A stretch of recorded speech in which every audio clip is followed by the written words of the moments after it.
masalah lingkungan nasional atas kerusakan terumbu karang di Indonesia. Enjoy watching this video. 3, 2, 1, go!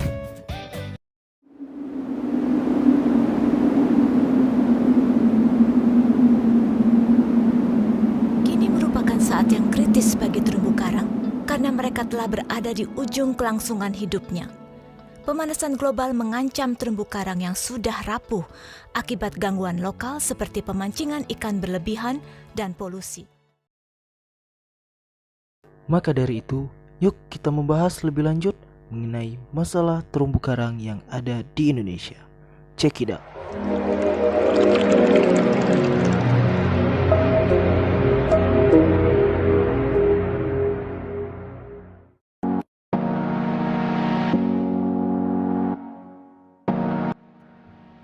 Dalam peristilahan terumbu karang, karang yang dimaksud adalah koral, sekelompok hewan dari ordo Scleractinia yang menghasilkan kapur sebagai pembentuk utama terumbu.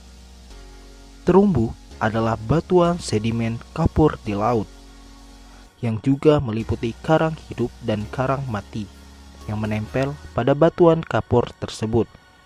Secara fisik, terumbu karang adalah terumbu yang terbentuk dari kapur yang dihasilkan oleh karang.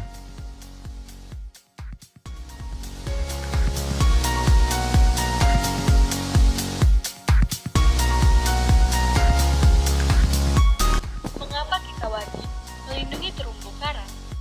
Karena terumbu karang adalah tempat tinggal ikan serta hewan-hewan di laut. Jika tidak terdapat terumbu karang, maka ekosistem di laut akan menurun. Oleh karena itu, kita wajib menjaga dan melindungi kelestarian terumbu karang supaya tidak rusak. Terumbu karang mempunyai banyak sekali manfaat bagi kehidupan dan lingkungan biota laut, serta bagi kehidupan manusia. Berikut adalah manfaat dari terumbu karang. Terumbu karang bermanfaat sebagai habitat dan sumber makanan bagi berbagai jenis makhluk hidup di laut, dan menjadi tempat tinggal berbagai jenis makhluk hidup, tempat mencari makan, berlindung, dan berkembang biak. Terumbu karang merupakan sumber keanekaragaman hayati yang tinggi. Terumbu karang ini menjadi sumber keanekaragaman genetik dan spesies yang ditemukan memiliki ketahanan hidup yang lebih tinggi. Terumbu karang dapat menyebabkan pemanasan global yang terjadi dengan adanya proses kimia yang dilakukan oleh terumbu karang dan zooxanthellae.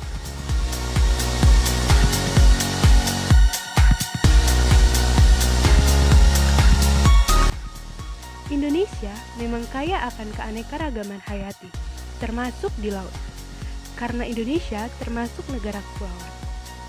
Saat ini, salah satu ekosistem yang memiliki peranan penting yaitu terumbu karang, yang kini mulai rusak.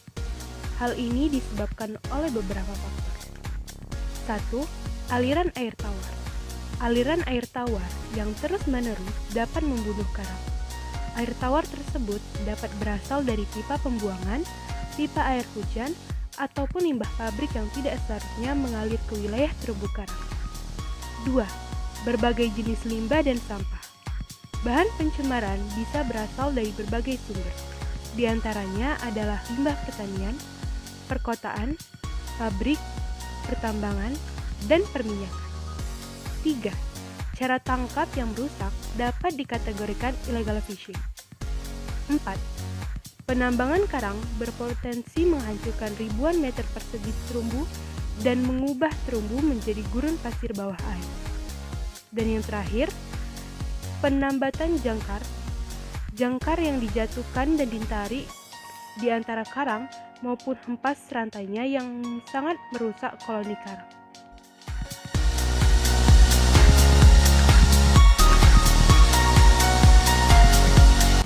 Kerusakan terumbu karang di Indonesia.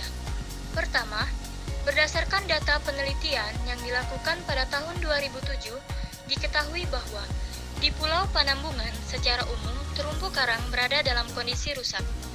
Kerusakan ini diakibatkan oleh penggunaan bahan beracun pada saat melakukan kegiatan penangkapan. Kedua, tingkat kerusakan terumbu karang dan padang lamun di di wilayah pesisir Sulawesi Tenggara memprihatinkan karena telah mencapai tingkat kerusakan 40%. Tingginya kerusakan terumbu karang dan padang lamun terjadi karena penangkapan ikan yang tidak ramah lingkungan. Ketiga, sekitar 50% terumbu karang di Provinsi Bangka Belitung rusak akibat sedimentasi lumpur yang berasal dari aktivitas penambangan timah di perairan Provinsi Bangka Belitung.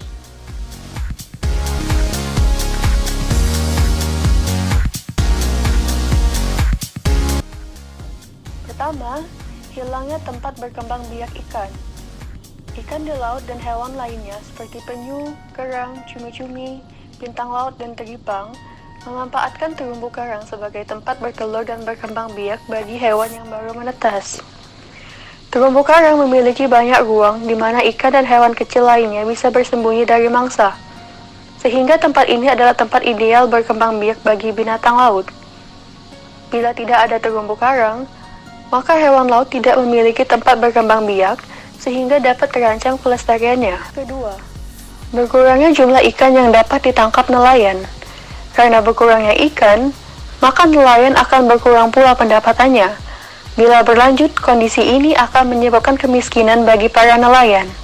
Dampak ketiga, hilangnya pendapatan dari pariwisata.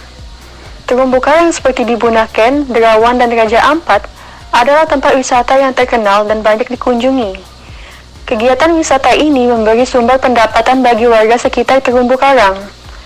Rusaknya terumbu karang akan membuat pendapatan masyarakat sekitar dari pariwisata akan menurun bahkan hilang. 4. Tidak terlindungnya pantai dari gelombang laut. Terumbu karang membentuk pembatas alami yang dapat menahan dan memecah gelombang.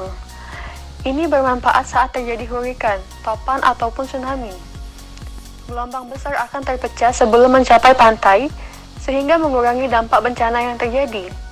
Tanpa terumbu karang, maka pantai akan terancam abrasi atau pengikisan akibat gelombang laut, terutama saat bencana besar.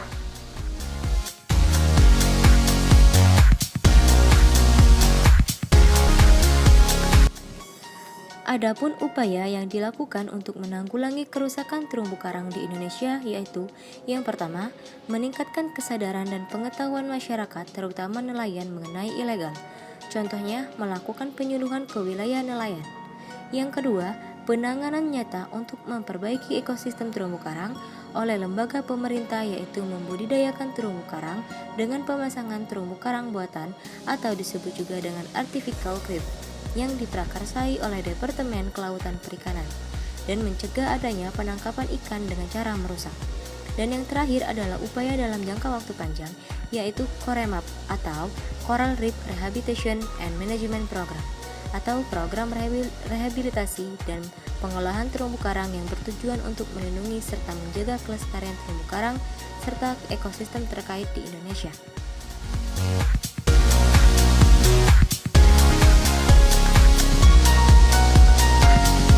Kesimpulan dari materi kami yaitu, terumbu karang adalah karang yang terbentuk dari kalsium karbonat koloni kerang laut yang bernama polip yang bersimbiosis dengan organisme mikroskopis.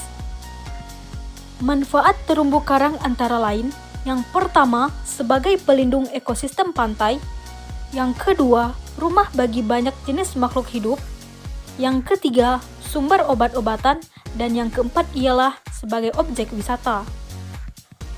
Faktor-faktor penyebab kerusakan terumbu karang antara lain, yang pertama pengendapan kapur, yang kedua aliran air tawar, yang ketiga penambatan jangkar dan berjalan pada terumbu, dan yang keempat ialah lemahnya penegakan hukum. Upaya yang dapat dilakukan untuk meminimalisir kerusakan terumbu karang antara lain yaitu 1. Peningkatan kesadaran dan pengetahuan masyarakat nelayan mengenai tindakan ilegal. Yang kedua, membudidayakan terumbu karang. Yang ketiga, melakukan penegakan hukum mengenai terumbu karang. Dan yang keempat ialah solusi yang telah diajukan dalam jangka panjang yaitu COREMAP.